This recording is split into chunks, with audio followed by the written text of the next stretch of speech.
Vous êtes à l'écoute de la radio Ici et Maintenant sur 95.2 FM et sur l'internet icietmaintenant.com.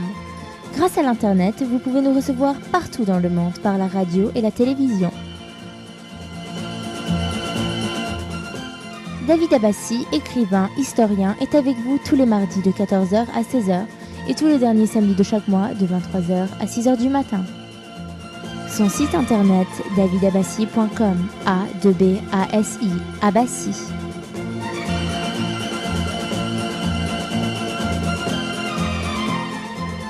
Vous avez la parole pour vous exprimer et poser vos questions en composant le 08 92 23 95 20. 08 92 23 95 20.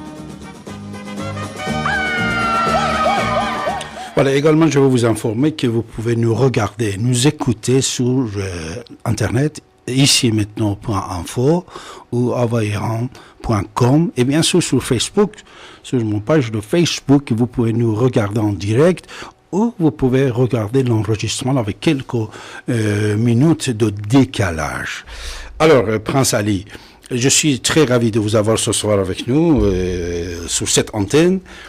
Prince Ali, avant de dire bonjour à Dr Razmara, Prince Ali, j'aimerais bien que vous nous traduisiez cette chanson qu'on vient d'écouter. Pour moi, c'est un symbole. D'abord, Peter Garrett, qui est le chanteur, compositeur de cette chanson, a aussi été l'un des organisateurs du sommet de Rio. C'est un maire écologique d'une commune en Australie et il a eu un immense impact à une époque où l'écologie n'était pas vraiment devenue un raz-de-marée comme aujourd'hui. Je pense que le vrai combat pour l'humanité tout entière, ce ne sont pas ces petites guerres pour les hydrocarbures, mais c'est véritablement la guerre, la grande guerre pour sauver ce qui nous reste d'humanité et essayer de rebondir, essayer de laisser nos efforts vains à nous entretuer et à revenir à un véritable effort commun de nous tous pour sauver notre monde. Voilà ce que veut dire cette chanson pour moi. Merci pour votre choix, mon cher Prince Ali. Et nous sommes avec Dr Razmara. Dr Razmara, bonsoir. Bonsoir, monsieur Alesta. Bonsoir, Prince. Bonsoir, avec monsieur Razmara. Respect. Je crois qu'il y a près de 2 ans écoulés depuis notre dernière entrevue à Paris. Oui, en tout cas quelques années. C'était... oui, je me souviens très bien de vous. Comment allez-vous, cher monsieur? Eh bien, Prince, je vais bien et j'espère que vous aussi, vous allez bien et que quand même vous avez surmonté les quelques problèmes que nous avons débattus ensemble. Et non, je n'ai pas surmonté, on continue à me bloquer le partout. manuscrit dactylographié de votre livre et j'étais très très content et puis je ne sais pas où vous en êtes avec la publication de votre livre. Mon cher ami Dr Razmara, si vous permettez, Prince Ali, vous aussi si vous me permettez, avant de commencer à entrer dans notre débat, surtout concernant le livre de Prince Ali, j'aimerais bien que vous, mon cher ami Dr Razmara, puisque Prince Ali, comme vous savez, vous venez de 2 familles que vous avez subi des choses. Surtout vous, Ali, et votre père et votre mère. Et Dr Razmara, de l'autre côté, il a perdu aussi, on peut dire, son frère, l'ancien premier ministre iranien, c'est-à-dire les 2 assassinats qui ont été effectués. Voilà.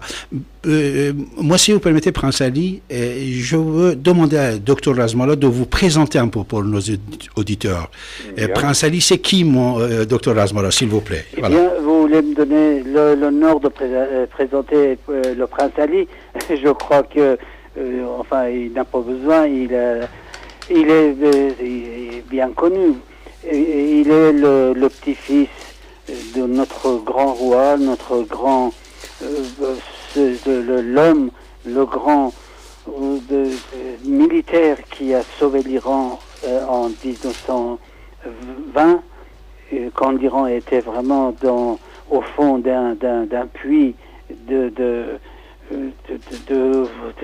d'inexistence qui avait causé depuis des dizaines d'années. Alors son grand-père a ressuscité, je peux dire, l'Iran, et puis il a fondé la dynastie Pahlavi, et qui a régné pendant 57 ans en Iran, et qui malheureusement s'est terminée en 1979 avec la révolution intégriste islamiste de Khomeini. Voilà la personnalité de Prince Ali, qui est le petit-fils de Reza Shah le Grand, comme je viens de dire, vraiment le sauveur de l'Iran, le fondateur de l'Iran moderne. Voilà.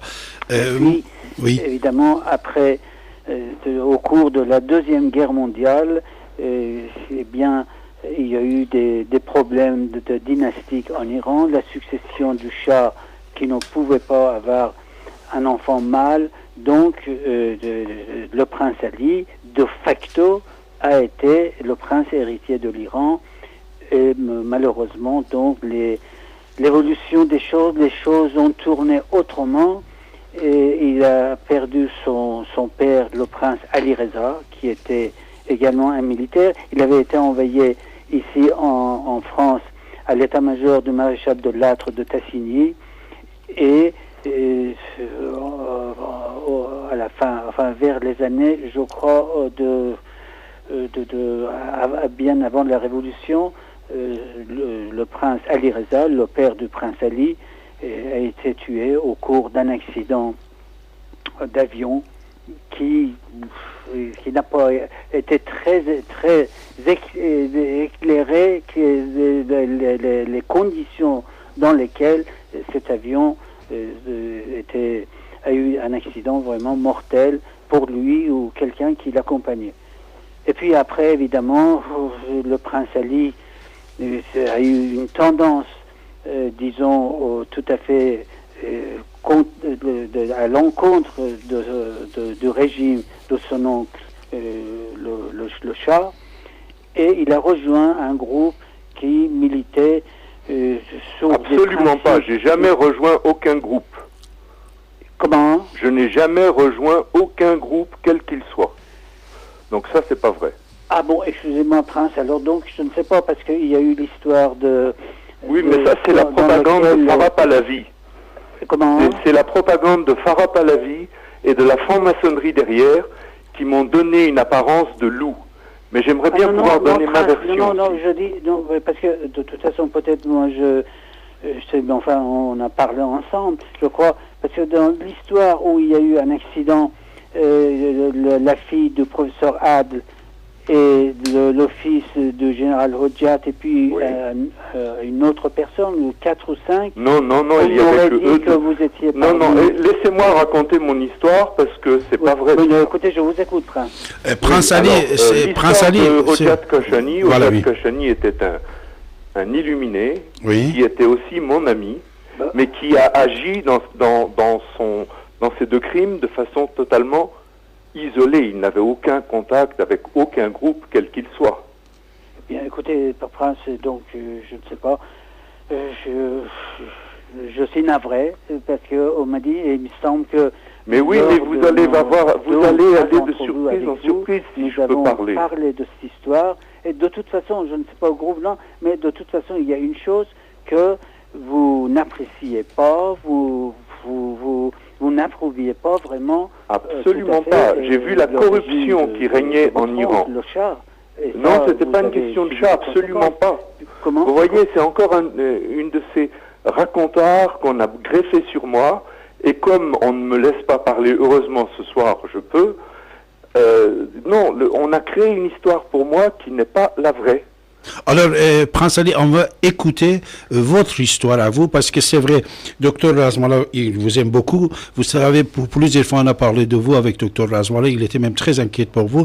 Mais malheureusement, comme vous pouvez constater, mon cher Prince Ali, dans la vie, quand on ne parle pas, c'est le bruit qui va prendre. Et c'est pour ça que vous êtes là ce soir. Razmallah, qui reste mon entier ami, mais c'est une fausse propagande que tout le monde a avalée. depuis maintenant 30 ans. Alors, je suis tellement ravi, Ali, Dr Razmara, ce soir, et grâce à nous, grâce à cette antenne, grâce à la présence de Dr Razmara comme un grand témoin, comme un ami très très cher pour moi, que Prince Ali peut raconter son histoire lui-même, depuis son père jusqu'à aujourd'hui et tout ce qu'il a subi. C'est-à-dire, Ali, on sait que vous savez, moi... Oui, docteur. Quand vous m'avez demandé au début de la soirée, je me suis permis de téléphoner à une grande personnalité politique et diplomatique qui est un homme vraiment d'honneur, qui parmi les rares personnes ayant entouré le Shah d'Iran avec une clairvoyance et qui a rendu grand service d'ailleurs au Shah et au pays, et malheureusement on ne l'a pas beaucoup écouté. Peut-être on aurait pu éviter vraiment cette catastrophe dans laquelle est tombé l'Iran. Je peux le nommer son nom, c'est son Excellence le docteur Aslan Afshar. Oui. Hein, et il est en train de nous écouter, docteur Aslan Afshar, il est en train de nous écouter maintenant, Prince Ali. Je l'en remercie, son Excellence, puisque vraiment j'ai beaucoup d'estime et de respect pour cette personne. Aslan Afshar est un homme de qualité. Ancien ministre, de plusieurs fois ministre, plusieurs fois ambassadeur dans des grands pays, et surtout son dernier rôle qu'il a joué comme grand maître de chambellan de la cour impériale de l'Iran au moment de la catastrophe. Donc en début de soirée, je me suis permis, parce que j'estime beaucoup cette personnalité, je l'ai mise au courant et je me permets de dire que malgré évidemment l'heure avancée de la soirée, le début de la nuit, il est en train de nous écouter. Bien sûr. Et il serait, comme moi, très content d'entendre la version de Son Altesse, le Prince Ali. Merci, docteur Razmara. Avant que mon cher Ali, vous allez commencer, docteur Razmara, je vais vous dire quelque chose. Moi, j'avais, je crois qu'environ 16 ans, à Mashhad, ma ville natale, quand j'ai rencontré pour la première fois Prince Ali. Il est venu à l'hôtel, que j'y étais dedans, enfin, j'avais une responsabilité familiale et tout ça, avec sa femme. Votre femme est suisse, je crois, Prince Ali. Oui, elle était suisse. Elle était suisse. Elle était belle et charmante. Et quand Ali il est entré dans l'hôtel, puisque sa femme, il portait on va dire, le voile, n'est-ce pas? C'est ça. Sûr. Alors, docteur Razmara, mes employés à l'hôtel, dès qu'ils ont vu cette couple-là, puisqu'Ali, il était, vous savez, jamais il ne disait pas qu'il était prince. Et il vivait comme un homme normal dans son pays, comme il vit maintenant normalement ici. Alors, il est entré, il a demandé une chambre, c'était un hôtel de prestige, de 5 étoiles. Mais la personne, puisqu'il n'a pas reconnu que c'était Prince Ali, ça c'est sa femme, il pensait que, comme vous savez, Mashhad, comment il est, c'est une ville sainte. Il pensait que peut-être ce monsieur-là, il a dragué cette fille-là dans la rue, il l'a ramené à l'hôtel, il ne voulait pas lui donner la chambre. Que moi, j'ai donné la chambre, je crois qu'Ali, il peut se rappeler, le lendemain même, j'ai envoyé un bouquet de fleurs dans sa chambre. Bien sûr, voilà. Trop gentil, bien sûr. Voilà. C'est pour ça, Ali, depuis toujours, avait dans notre cœur une place assez spéciale.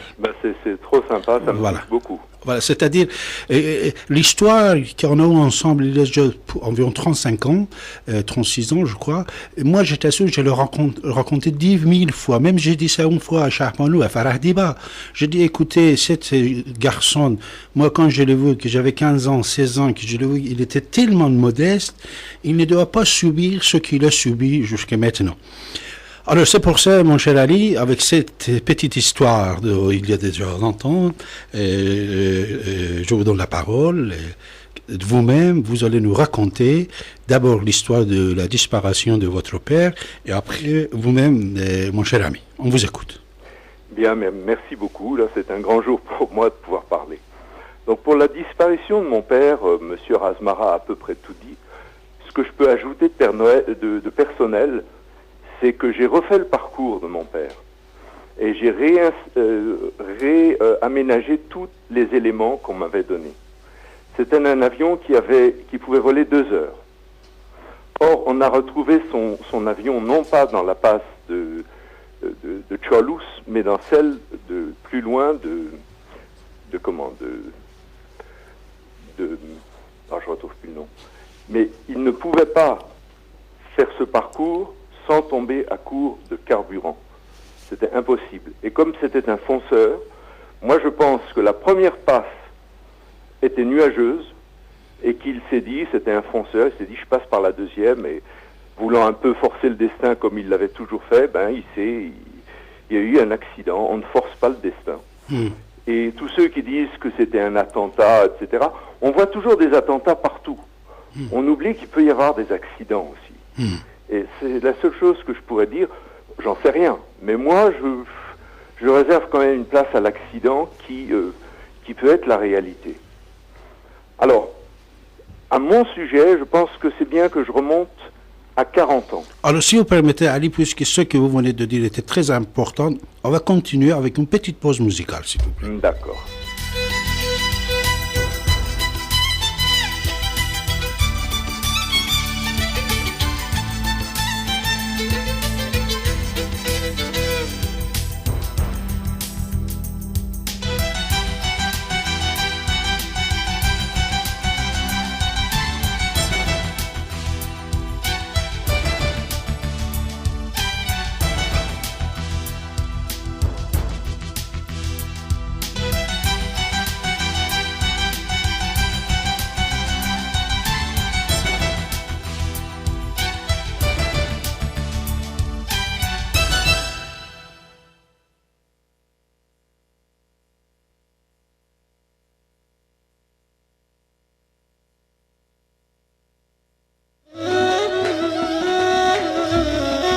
Ici et maintenant, 24 heures sur 24, sur Internet, ici et maintenant.com.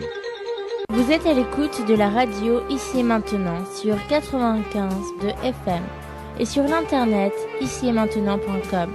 Monsieur Abbassi, écrivain et historien, est avec vous les derniers samedis de chaque mois de 23h à 7h du matin. Son site internet davidabassi.com, Abbassi A2B-A-S-I. Ici et maintenant, 24 heures sur 24, sur Internet, ici et maintenant.com.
Voilà, mes chers amis, vous écoutez votre radio ici maintenant sur 95 de FM, sur l'internet ici maintenant.info et sur Facebook également. Vous pouvez nous écouter et même demain, après-demain, n'importe quand, vous pouvez nous regarder, nous écouter en allant sur notre archive, qu'il soit sur Facebook ou sur notre site internet. Mes chers amis, ce soir, j'ai le plaisir, après le général Henri Paris, de recevoir Prince Ali Pahlavi, le petit-fils de Reza Shah le Grand, le fondateur de la dynastie Pahlavi en Iran, et Dr Razmara, le dernier ministre de santé du Shah d'Iran. Alors, Prince Ali, ce que vous venez de nous dire, Dr Razmara, c'est très intéressant, puisque même jusqu'à maintenant, jusqu'à ce soir, 23h, quand je voulais commencer mon émission, là, mon ami Didier Doppler, le président de la radio, j'ai dit, voilà, quand j'ai parlé sur le prince Ali, j'ai dit, voilà, son père était assassiné.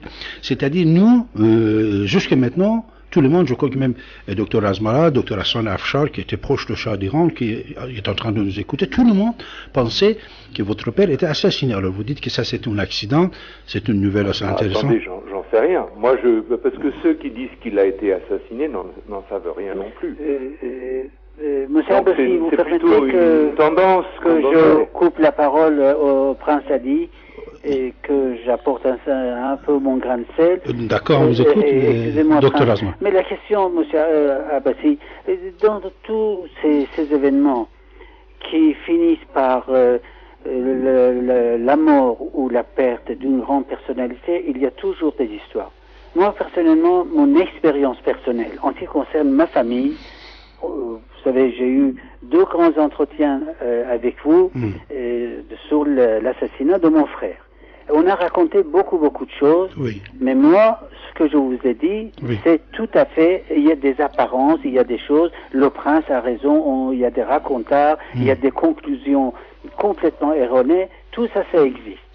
Mais moi, je présente avec mes excuses au prince Ali, à l'époque, quand il y a eu cette histoire de l'accident d'avion de prince Ali Reza, par la suite, on me dit, parce que le prince Ali reconnaît bien que dans sa famille, il y a sa grand-mère, la reine Pahlavi, la reine Taj el-Muluk, vraiment portait le prince Ali dans son cœur. Et de quelqu'un, ça je dis, même je crois avoir dit lors de notre avec le prince Ali, ça il me semble s'il n'a pas oublié, je lui ai dit ça. Une personne très proche de la reine Pahlavi, sa grand-mère, après l'accident d'avion de son père, pendant plusieurs mois, la reine mère était elle s'était brouillée avec le chat. Parce qu'elle aussi, elle avait appris ce que je viens de vous dire. Est-ce que, monsieur Abbassi, quand vous jugerez vraiment, ce serait le temps, si vous voulez, ce que je vous ai raconté au sujet, ou même, je crois, avoir dit lors de notre entretien avec le prince Ali, les conditions de l'accident de l'avion, vous m'interrogerez, si vous voulez, je vous en dirai un mot si vous jugez nécessaire. Voilà. Merci, Dr Asmara. Prince Ali, vous aviez quel âge à l'époque? Je voudrais réagir une seconde à ce que vient de dire M. Asmara. On vous écoute, Prince Ali. Parce que, bon, je suis invité, je peux aussi dire mon fait. Avec plaisir, bien sûr. Je pense que de toute façon, avec la situation technique de l'avion, qu'il y ait eu assassinat ou pas, l'avion serait tombé là où il est tombé, parce qu'il n'y aurait plus eu d'essence. De toute façon. Donc, il y a peut-être eu un assassinat en plus, mais de toute façon, l'avion serait tombé, ça c'est une certitude scientifique. Non, Prince, il n'y a pas eu d'assassinat, il y a eu une explosion. Alors, une deuxième chose que je veux dire, si vous voulez bien me laisser parler. Un agriculteur iranien... Parce que si vous me laissez jamais parler, je vais jamais y arriver. Donc la deuxième chose, c'est que même si je me suis opposé à mon oncle, je connais le bonhomme et je trouve ignoble de dire qu'il a fait assassiner son frère. Ce n'est pas vrai. Alors peut-être les Anglais et la franc-maçonnerie, ça je sais pas, mais mon oncle n'a pas fait ça. Ce n'est pas vrai. Un frère qui aime son frère comme ça ne peut pas faire ça. Ça, c'est très intéressant. Mais je n'ai jamais prétendu, avec tous mes respects au prince Ali, je n'ai pas prétendu que c'était le chat, je n'ai pas prétendu que c'était le frère. J'ai pas dit que vous le prétendez. La question n'est pas là. C'est quand même un bruit ce qu'on m'a dit à moi, c'est peut-être, c'est un mensonge, c'est faux. L'avion s'est explosé. Non, il n'a pas explosé, justement. L'avion il y a un agriculteur, il n'a pas explosé parce qu'il n'y avait pas d'essence à bord. Ça, c'est le fait important. Il n'a pas explosé l'avion. Il s'est disloqué sur le sol. Et s'il y avait eu de l'essence, il aurait explosé, effectivement. D'accord. Vous savez, c'est mon père, je connais quand même trois petits trucs. Oui. Oui. Alors, et vous aviez quel âge à l'époque, Prince Ali? Moi, j'avais 7 ans. Mais c'était quelle année exactement? J'ai posé des questions à 350 personnes. J'ai retrouvé les paysans qui l'ont, au moment où il est parti, ils étaient autour de lui. J'ai fait une investigation. J'ai étudié l'avion lui-même. J'ai appris qu'il n'avait que 2 heures de carburant. Et c'est totalement impossible qu'il ait pu passer par la passe de Cholus. C'était impossible. Voilà, donc on l'a peut-être assassiné. Mais ce que je dis, c'est qu'il y a dans notre pays, malheureusement, on croit toujours au complot. Or, il peut y en avoir beaucoup. Mais quand on ne voit plus que des complots, ça nous fausse la vision. Ça nous fausse notre impartialité et on vit dans une névrose, une psychose qui est pas bonne. Regardez Ahmadinejad, il vit aussi dans une telle sorte de psychose. Il croit que tout le monde veut l'attaquer, alors que c'est lui qui provoque les autres, qui finiront bien par lui casser la gueule, c'est sûr. Mais c'est lui qui provoque. Parce que justement, il a une telle vision de suspicion, de doute, de machin, de trucs. Et ça, en Iran, il faut qu'on laisse tomber cette tendance qu'on a. Voilà. D'accord. Alors, Prince Ali, ça c'est très intéressant. Je vais résumer, c'est très intéressant. Vous dites que même si votre père était assassiné, il n'a pas été assassiné par son frère, le Shah d'Iran. Ça aussi, on va noter ce soir, ici maintenant, mes chers amis, puisque cette bande va rester dans l'histoire. Le témoignage de fils de Ali Reza Pahlavi est très intéressant ce soir. Je te remercie beaucoup, Ali. Docteur Razmara aussi. Moi, Docteur Razmara, on est tes amis. C'est-à-dire... Et moi, je suis vos amis aussi. Mais voilà. Tu sais, j'ai connu des aléas dans ma vie et je ne sais plus très bien parler diplomatiquement. Non, tu as raison.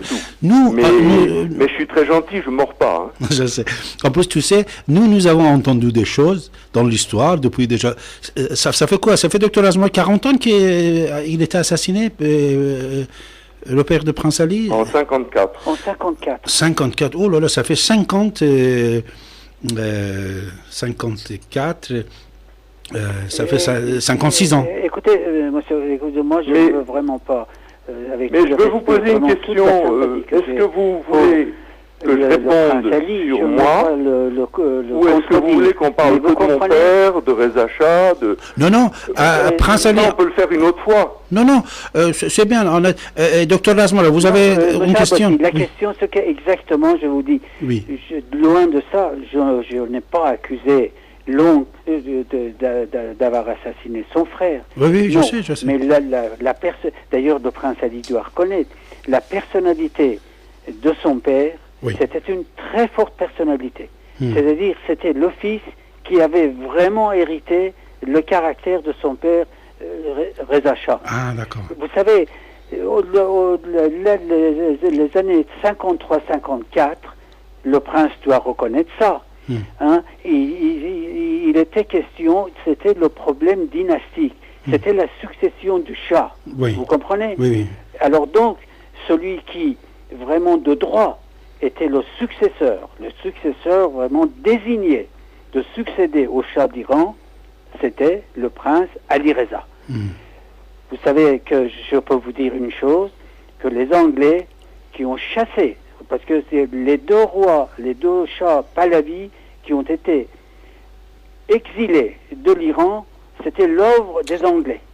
Les Anglais, bien au contraire de ce qu'on dit, que Reza Shah c'était un vassal des Anglais, c'est tout à fait faux.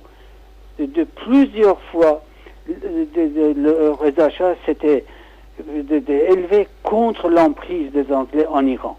Vous savez, les Anglais haïssaient Reza Shah. Je peux dire deux mots là. Le contraire qu'on dit que Reza Shah était un instrument des Anglais. Vous savez, en 54, je suis sûr que la diplomatie anglaise ne voulait pas encore un homme fort comme Ali Reza Pahlavi, le prince Ali. Voyez-vous, prince, moi, ce que j'ai prétendu, ce n'était pas une fausse accusation contre votre oncle. Je n'ai pas dit que c'était votre oncle, mais de toute façon, la question de l'accident de l'avion de votre père n'a pas été éclaircie, vraiment. C'était par manque d'essence, l'insuffisance de ça. On m'a dit à moi, c'est peut-être faux, on a vu que l'avion s'était explosé en vol. Non, et non, surtout non. en partant, comme vous-même. Mais vous savez comment on raconte tellement de choses. On raconte tellement de choses. C'est des arrêts. Comme vous avez fait, quand il partait, il a pris avec lui un agriculteur qui était malade pour l'amener à Téhéran, le soigner. Oui. Il y a un militaire qui s'est présenté, qui devait se présenter. Monsieur Razmorov, je vais vous avec un couper parce paquet. que mon téléphone n'aura plus de batterie bientôt. Bon. Donc si vous voulez finir la soirée sur Reza Shah et mon père, c'est bon, parce que moi le téléphone il a que très peu de batterie et là ça va s'achever. Hein.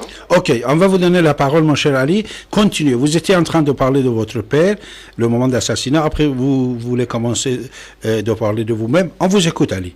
Et l'antenne est à vous. Après la vidéo que j'ai mise sur YouTube, les Iraniens sont beaucoup plus soucieux de savoir où j'étais pendant ces 30 dernières années. Et je vais l'expliquer très simplement. Il y a 40 ans, au début des années 70, ou même à la fin des années 60, je rentre des États-Unis en Iran, où j'ai étudié psychologie et spiritualité.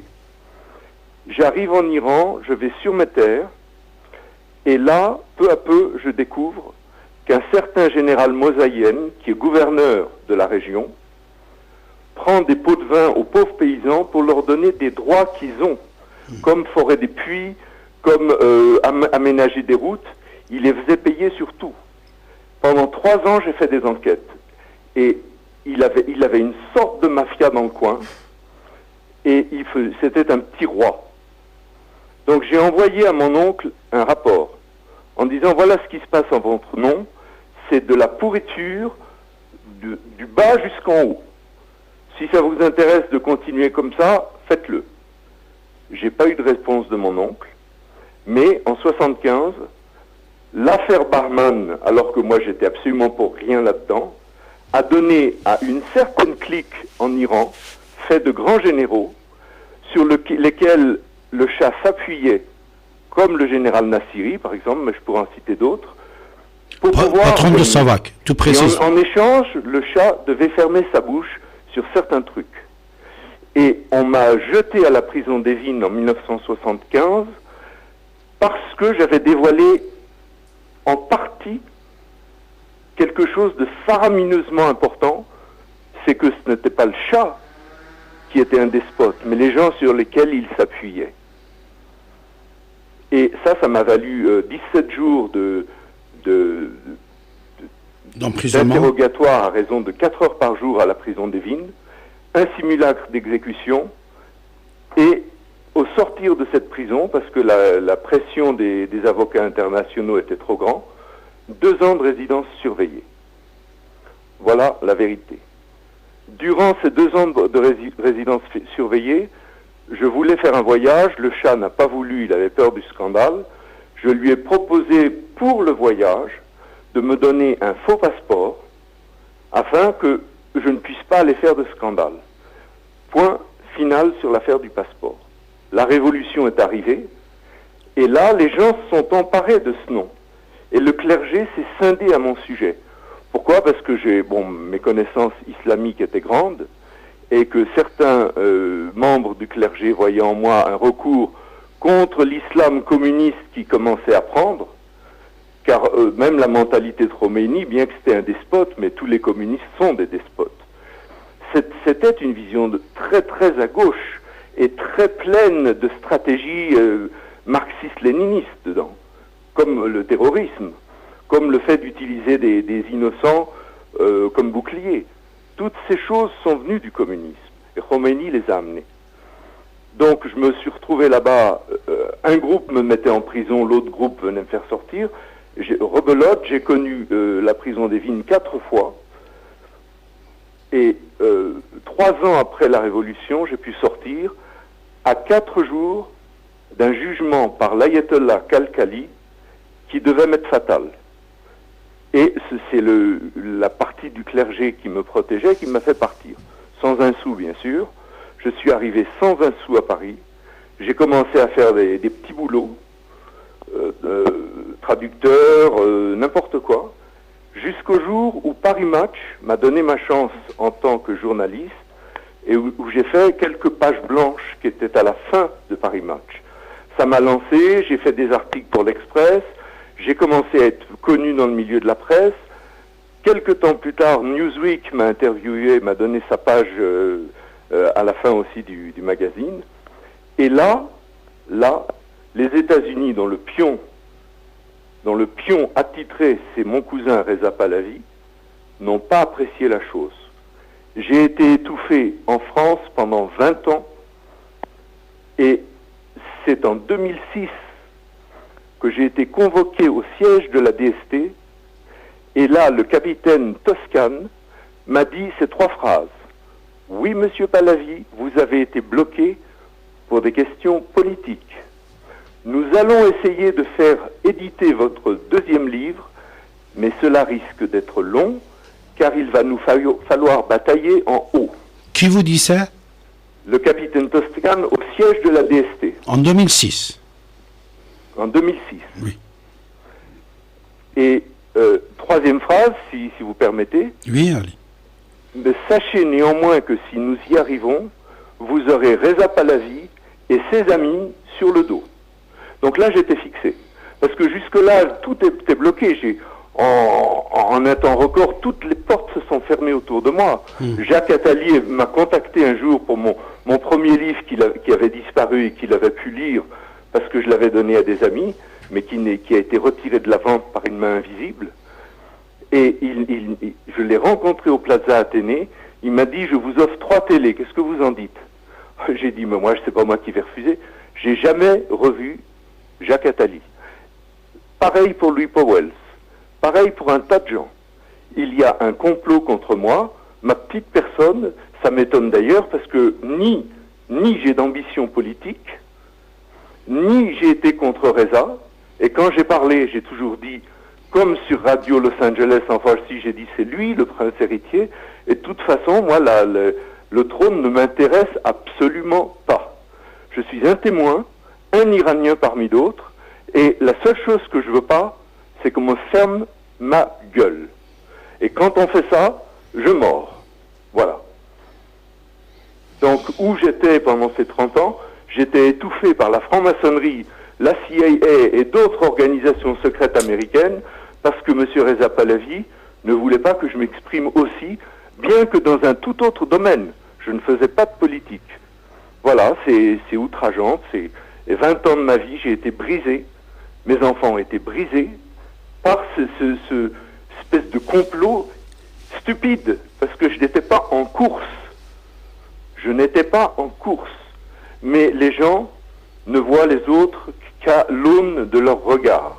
Et comme ces gens-là veulent le pouvoir, ils veulent enfourcher le peuple iranien à tout prix, alors que le peuple iranien n'a besoin de personne. Donc, ils font des petites choses comme celles qu'ils m'ont fait autour, qui sont tout à fait abjectes et injustes, mais bon, les grandes puissances ferment les yeux. Parce que si la DST le sait, vous imaginez que tout le monde le sait. Alors, Prince Ali, nous sommes là, ne vous inquiétez pas. Mais voilà, j'ai fini ce que j'avais à dire. Merci Ali. Docteur Razmorov, je vais ici donner mon avis à Prince Ali.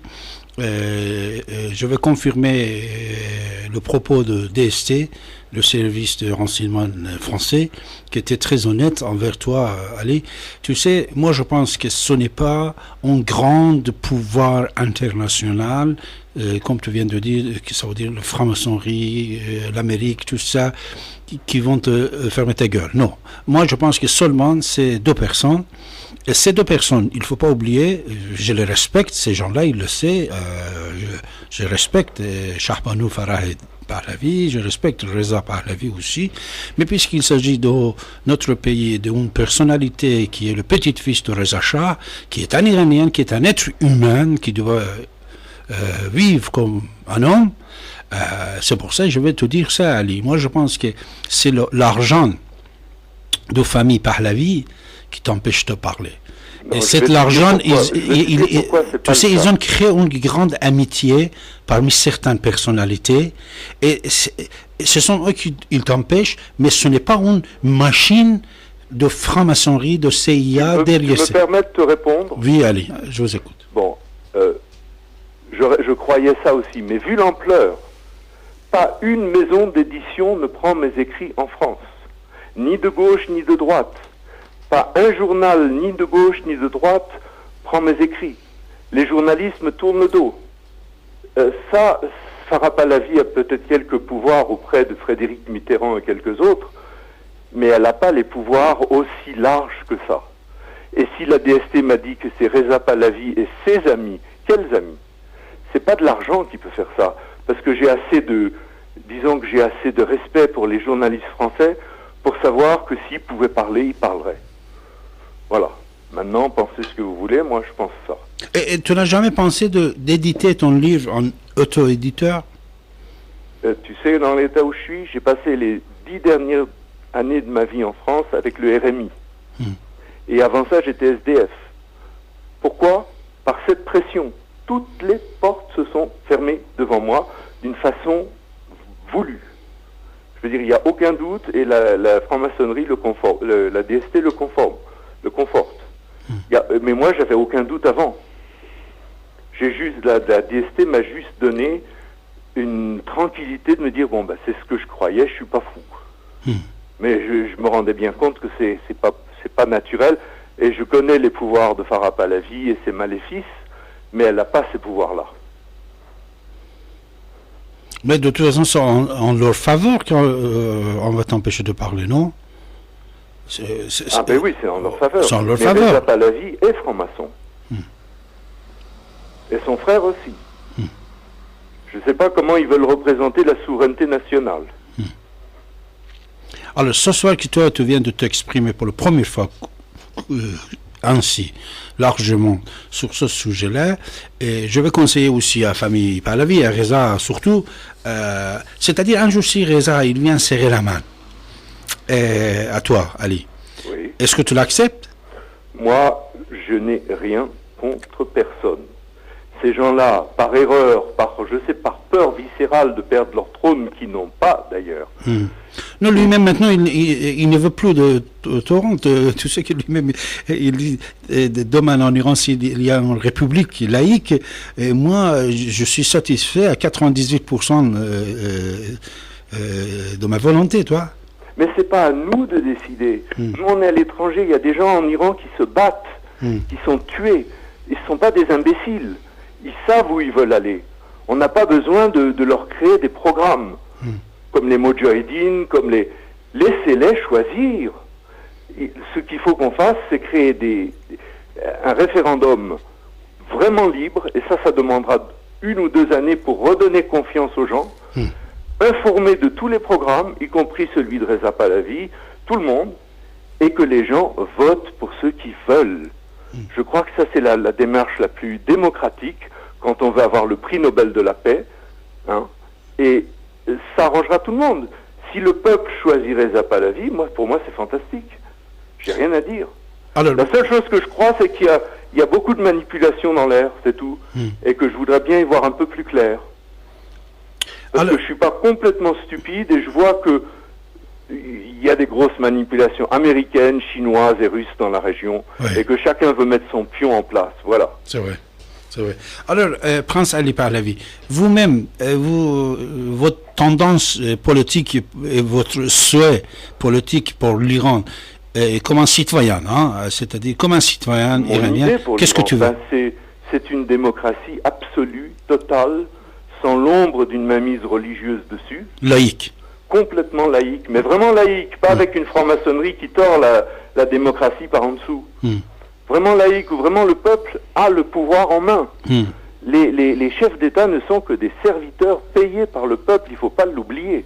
Tous, c'est-à-dire pour vous tous, de Rafsanjani jusqu'à Ahmadinejad, Khamenei, tous ces gens-là qui sont depuis 30 ans en pouvoir, tous sont la même. Absolument. Sans aucun différent. Dès qu'il y a un désir de pouvoir, on devient tordu. C'est Paul Valéry qui disait, pour vouloir gouverner un pays, il faut soit être un saint, soit un fou, soit un voleur. Eh bien, moi, je suis aucun des trois. Comme Dr Razmara il a dit, Ali, toi et ton père, vous aviez quelque chose de Reza Shah. Et cet esprit, on peut dire juste, voilà, je veux pas dire révolté, juste, que quand tu vas en justice, la justice ne règne pas dans ton village, que toi tu es propriétaire, que tu vois les autres, ils sont en train de faire des choses, mettre sur le compte du Shah d'Iran et tout ça.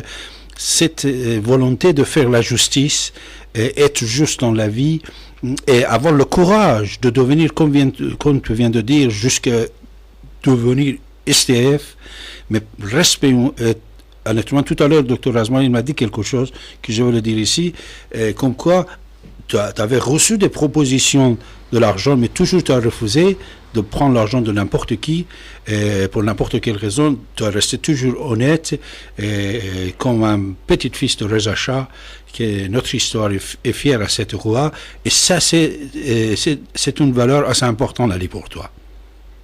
Bah, je te remercie beaucoup. En tout cas, c'est ce que je cultive. Depuis les années 60, je me suis dit que l'honnêteté, ça payait quand même plus que le reste. Voilà, et puis je suis parti sur ce principe. Et simplement, l'honnêteté, il y a un proverbe arabe qui dit « Donnez un cheval à celui qui dit la vérité, il en aura besoin pour s'enfuir. » Et moi, on m'a pas donné de cheval, donc je me suis pris tout dans la gueule, quoi.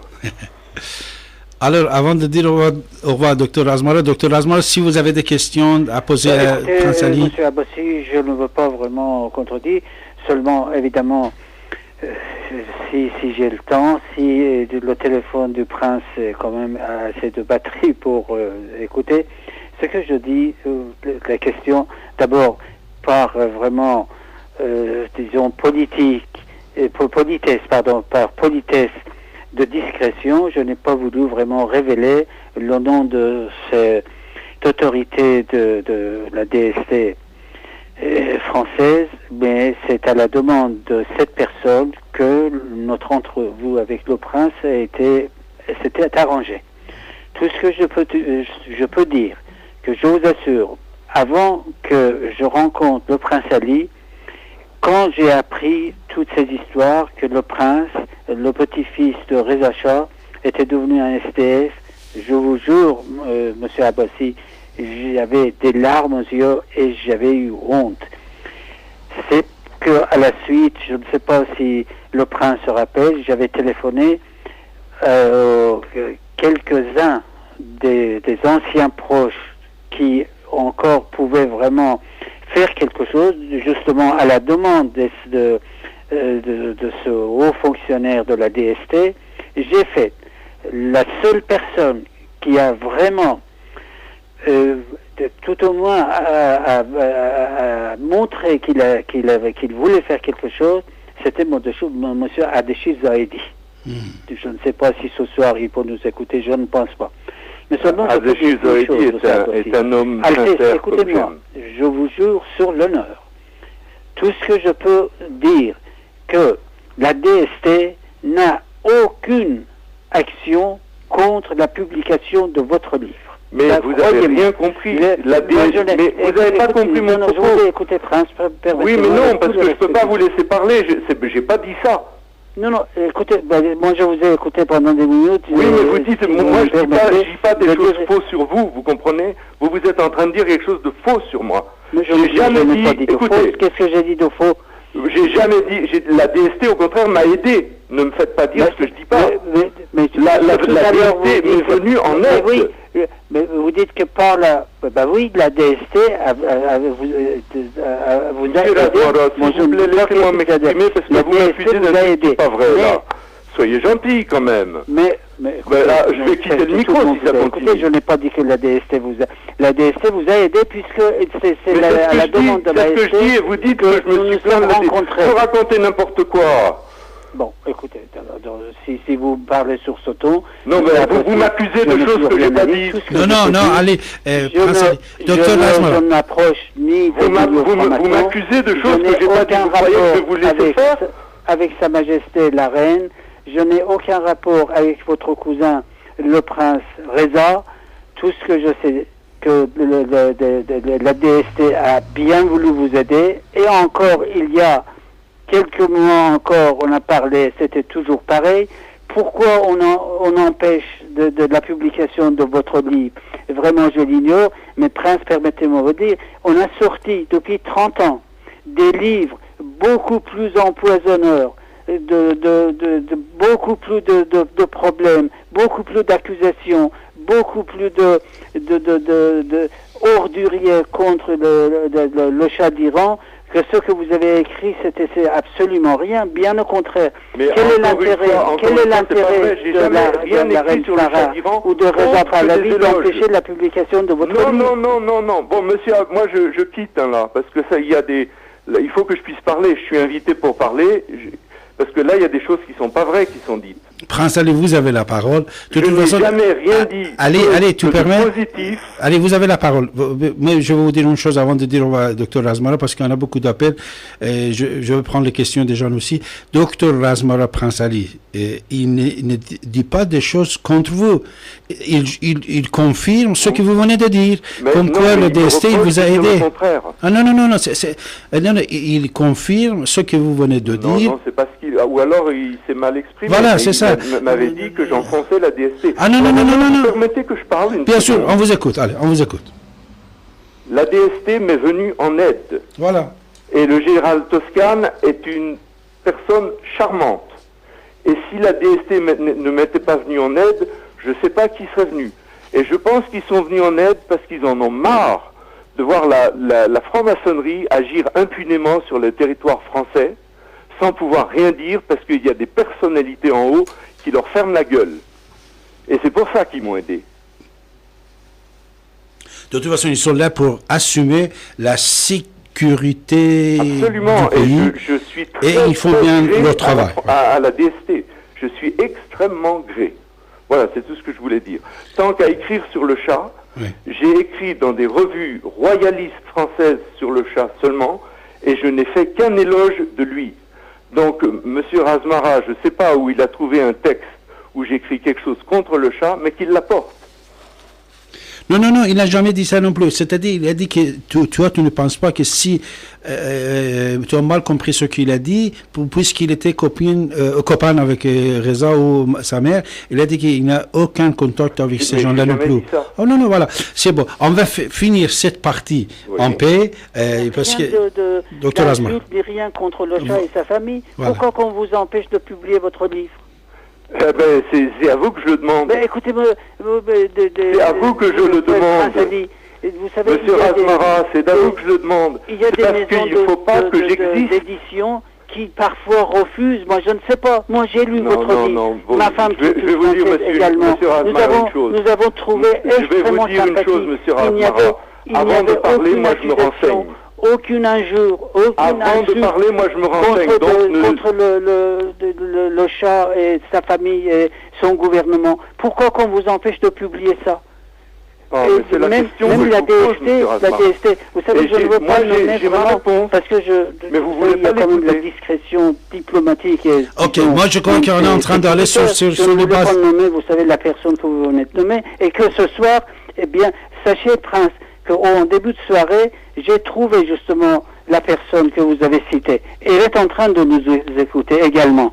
Mais la question, c'est que je lui ai posé par la suite, il n'y avait vraiment aucune influence, d'aucune force contre la publication de votre livre. Oui, sauf que 29 maisons d'édition me l'ont refusé sans même l'avoir lu. Parce que votre livre n'avait rien d'injurieux ni d'insulte contre le Shah et son passé. Ne me faites pas dire ce que je n'ai pas dit, bien au contraire.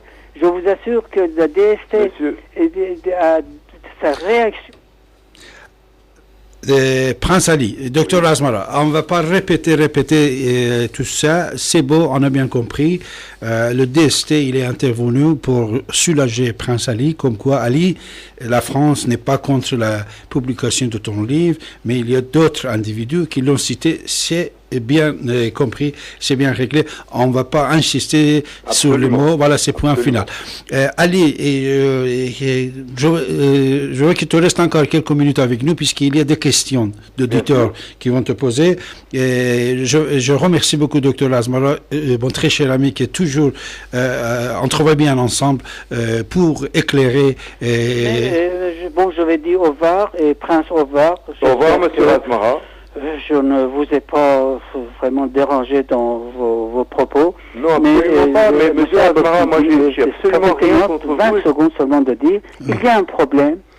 Ce qui est l'handicap de Prince, c'est les problèmes religieux. On va parler de ça. Je dis ça, j'insiste là-dessus. Si vous avez une émission encore, que je puisse vraiment m'exprimer, parce que la catastrophe qui s'est abattue sur l'Iran depuis 30 ans, c'est cette criminelle révolution khoméniste qui a anéanti l'Iran. La question de l'handicap du prince Ali, que je regrette, c'est cette approche, c'est cet attachement religieux qui vraiment lui a fait beaucoup, beaucoup de tort. Je vous souhaite une bonne soirée, Prince, avec tous mes respects. Et Monsieur Abbassi, je vous remercie. Il a fallu que quand même je dise ce que j'en pense. Merci, Dr Razmara. Prince Ali, vous avez la parole, ne vous inquiétez pas.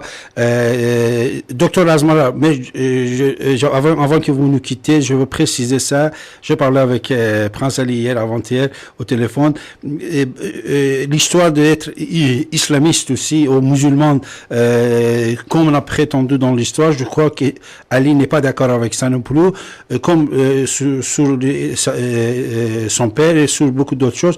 Et je suis tellement ravi de donner la parole ce soir à Prince Ali pour pouvoir s'exprimer, surtout sur ce sujet-là, que beaucoup de gens iraniens, non iraniens aussi, peut-être ils pensent qu'Ali, il est un musulman fanatique, un trop musulman. Non, Ali, c'est un laïc. Il vient de préciser ça, mais on va continuer l'émission avec lui. Mon cher docteur Razmara, mon très cher ami, restez à l'écoute. Vous allez voir qu'on va être surpris sur beaucoup de points ce soir avec Prince Ali, c'est-à-dire tout ce qu'on avait dit sur lui, ce n'était pas vrai, puisque lui, il n'avait pas la parole, mais c'est les autres qui parlaient sur lui et à son nom. Mais ce soir, il est là, ici, présent, et il va nous confirmer tout ça.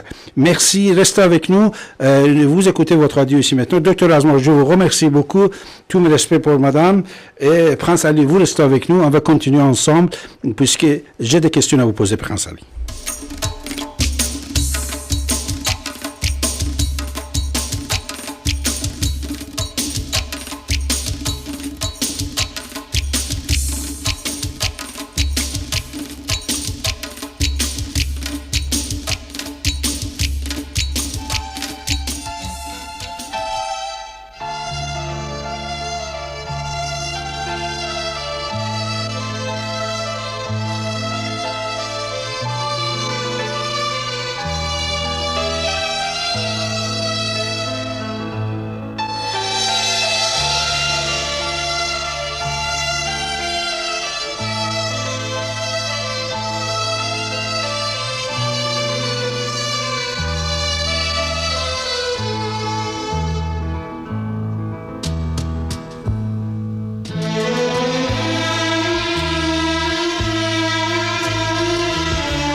Prince Ali? Oui.